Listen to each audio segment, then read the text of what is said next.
په دنیا کې له هیڅ شي مه ډارېږئ، له باغي، له مجرم، له زورواکي، له فاسق، له ظالم، له سرکشه میرمنې، د اولاد له بېلارې کېدو، له مکاره خپلوانو او بالاخره په دنیا کې له هیڅ ستونزې مه ډارېږئ مګر له یوه شي وډارېږئ، له خپلو ګناهونو.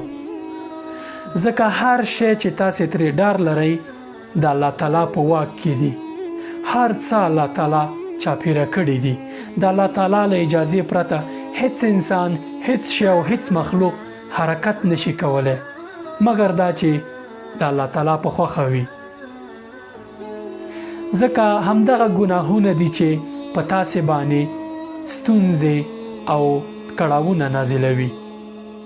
د خپلو ګناهونو له لاسه پر موږ تاسې باندې ستونزې، تکلیفونه او جنجالونه راځي. ځکه الله تعالی وایي چې وما اصابکم من مصیبت فبما کسبت ایدیکم، هیڅ داسې مصیبت نه دی مګر هغه چې تاسې په خپل لاس باندې په ځان باندې راوستی وي.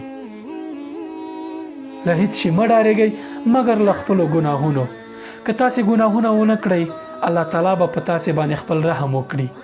کله چې الله تعالی په خپل رحم په تاسې باندې وکړي هر څه په دغه په واک کې دي او هغه به هیڅ شی په تاسې باندې ناوړه یا سخت نازل نه کړي مګر همیشه به په تاسې باندې رحم کوي او هر څه مشکلات به مو حل وي.